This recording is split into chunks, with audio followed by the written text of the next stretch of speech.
The year 1968 marked the rise of the Ba'ath Party to power in Iraq, setting the stage for a tumultuous relationship with its neighbor, Iran. Following a coup orchestrated in Bahrain on June 17, 1968, Iraq enhanced its border authority and began establishing a border with Iran. In 1969, the Shah of Iran, Mohammad Reza Pahlavi, annulled the 1937 border agreement and asserted the mid-river line of the Shatt al-Arab as the rightful border. Tensions simmered as military support between the two nations grew from 1971 to 1972. Arab mediation led to a fragile peace agreement in 1975, securing the Shatt al-Arab border while recognizing Iranian military influence in northern Iraq.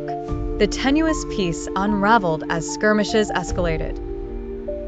In March 1980, Iraq and Iran exchanged border crossings and tensions hit a new high when Iraq was accused of bombing border towns on September 4, 1980, a prelude to war. Saddam Hussein nullified the 1975 Algiers Agreement. On September 22, 1980, the Iraqi military initiated an internal attack, prompting Iran to retaliate with bombings of Iraqi military and economic targets, sparking the onset of the Iran-Iraq War. Despite international calls for a ceasefire, notably from the United Nations Security Council on September 28, the conflict persisted. By December 1980, hostilities had evolved into a destructive war, fueled by both countries' substantial military arsenals. Iraq's military comprised 222,000 active personnel divided into ground forces, naval ranks, and a popular army. Meanwhile, Iran's post-revolution forces numbered 240,000, with a well-equipped air force and a new Revolutionary Guard. Both nations exchanged devastating assaults on military and economic sites, using state-of-the-art aircraft and tanks acquired mainly from international allies, including the Soviet Union for Iraq. Throughout 1981 and into 1982, border skirmishes and battles ebbed and flowed, with both sides facing substantial casualties. International pressure, particularly from Gulf states, influenced the conflict by providing various degrees of support to Iraq. As the war dragged on, it significantly impacted regional stability, with ripple effects on global oil supply considerations. By mid-1982, a significant Iranian counteroffensive at Khorramshahr reclaimed territories held by Iraq. This prompted a ceasefire initiative from Baghdad, which Iran rejected, demanding reparations and political concessions. The continued conflict saw strategic operations like Iran's Fatah and Ramadan campaigns. Massive troop mobilizations, including popular forces like the Basij, attacked Iraqi strongholds, embroiling the region in one of the 20th century's longest and bloodiest wars, a grim testament to the bitter enmity that shaped the course of Middle Eastern geopolitics throughout the decade.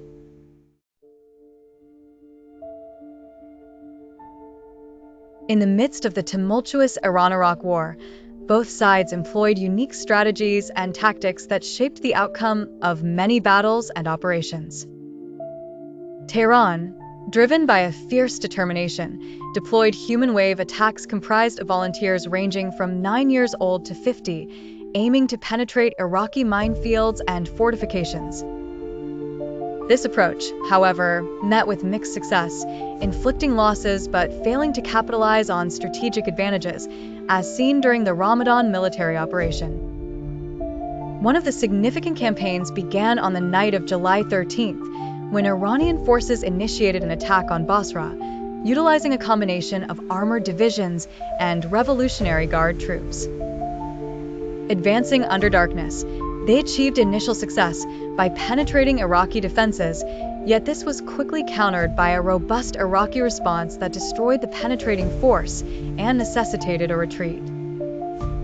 The dynamic nature of warfare was evident with repeated Iranian assaults over the following days, leading to losses on both sides but ultimately allowing Iraq to regain control.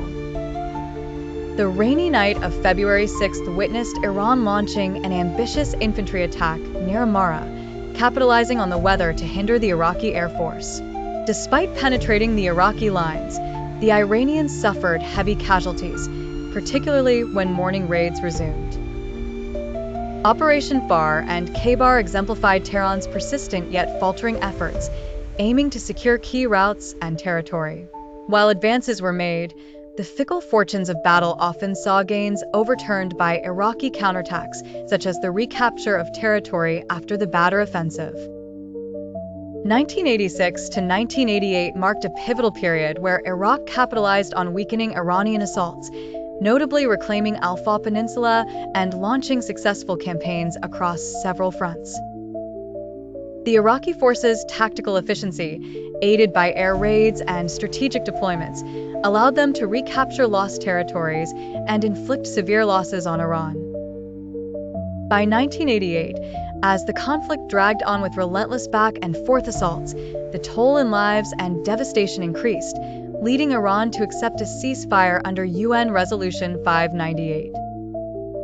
Exhausted by years of warfare, the cessation of hostilities paved the way for negotiations, although disagreements initially stalled discussions. The Iran-Iraq War also unfolded in the waters, with the tanker war wreaking havoc on maritime oil transport, further complicating international relations as Iran and Iraq targeted each other's vessels, drawing in other nations like Saudi Arabia in defense of navigational routes.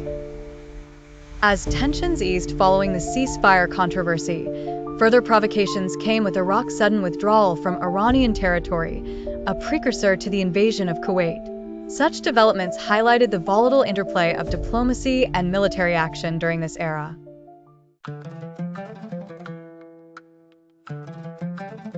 The Iran-Iraq War, waged from 1980 to 1988, remains one of the most devastating conflicts in modern history, marked by immense brutality and strategic maneuvers that drew the world's attention. As hostilities progressed, both nations experienced a severe depletion of resources, leading to desperate strategies with grave consequences.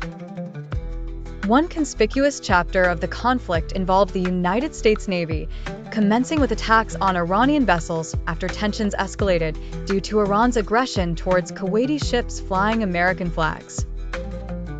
This culminated in the tragic incident on July 3, 1988, when the USS Vincennes shot down Iran Air Flight 655 over the Persian Gulf, resulting in the loss of 290 civilian lives. This act exacerbated the already fraught relationship between Iran and the United States, especially as the Iran-Contra affair revealed the controversial arms sales to Iran by the Reagan administration.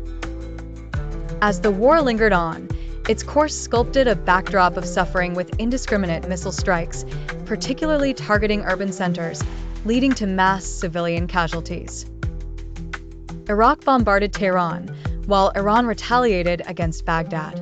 Both countries unleashed chemical warfare, with Iraq's use being overwhelmingly condemned by the United Nations.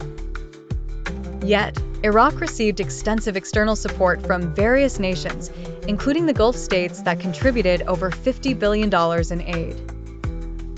Declassified documents later exposed the United States intelligence assistance to Iraq, despite evidence of chemical weapons deployment against Iranian forces and civilians.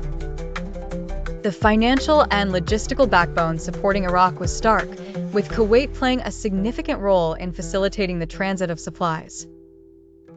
The chilling effects of chemical warfare continued post-conflict, haunting the Iranian population with chronic health ailments. Iran's military apparatus relied heavily on American-made equipment from the Shah's era but adapted by sourcing arms from countries like Syria, Libya, and China. Despite facing global isolation, Iran found avenues for procurement, albeit through complex channels that included covert deals facilitated by Israel. Iraq's arsenal was predominantly Soviet, with Baghdad actively engaging in arms transactions with global powers, including covert deals with Western nations despite official embargoes. The resolution of the war was marked by Iran's reluctant acceptance of a UN-proposed truce on August 8, 1988, which Ayatollah Khomeini metaphorically likened to a poison cup. The legacy of this prolonged attritional war echoed in the subsequent geopolitical tensions and economic ramifications.